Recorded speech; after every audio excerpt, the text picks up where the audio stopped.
А сега да хвърлим едно око на изпълнението на Димитър от снощи.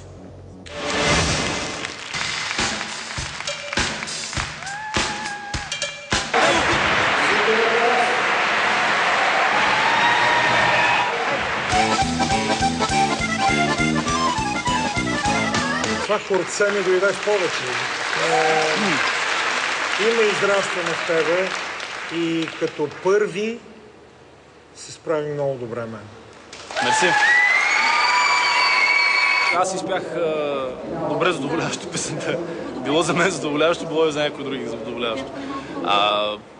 И казаха хубави неща. Уважаемото жури сега. Каквото сега покажа? Аз осъзнавам, че песента ми не е нещо, кой знае какво, но може би имам нужда от нещо по-различно, да пробвам и такива песни.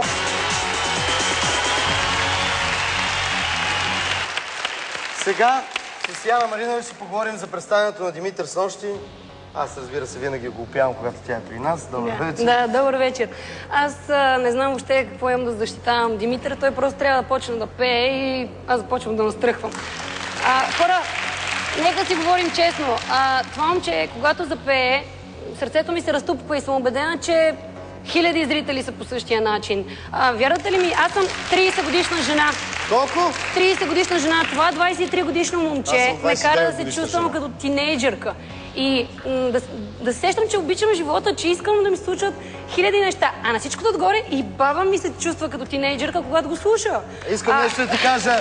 Никога не съм мечтал за баба ти да се чувства като тинейджърка, като ме слуша. Но така искам да кажа тези неща, които каза за Димитър за мен. Само ме притеснява едно единствено нещо за Димитър. Аз тебе, ако не мога да те взема баба ти поне. Едно единствено нещо. Знаете ли, той изпъхва сред всички. Имам предвид, гласа му е толкова добър, визията му е така запленяваща, има така харизма, танцува, имам предвид, има усет към камерата. Виж, той си изчерви. И ме притесняваме, че много хора... Нямам само един въпрос. Свободна ли сте до вечера? Мисля, че гаджето е доста здрав физически.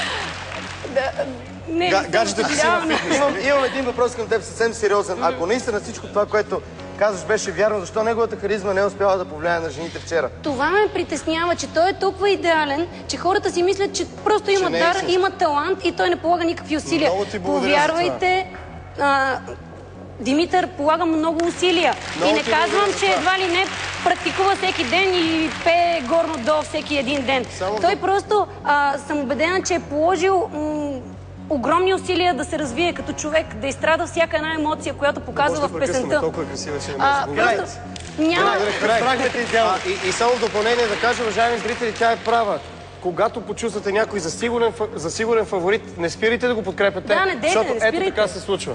И така, ако смятате, че това, което казва Яна Маринова е вярно, и ако смятате, че Димитър наистина заслужава да продължи напред, подкрепяйте го с СМС на 15 868, както и за БТК на 0900 55868. Гласувайте, защото един от тайдалите ще се завърне още тази вечер сред сигурните титуляри.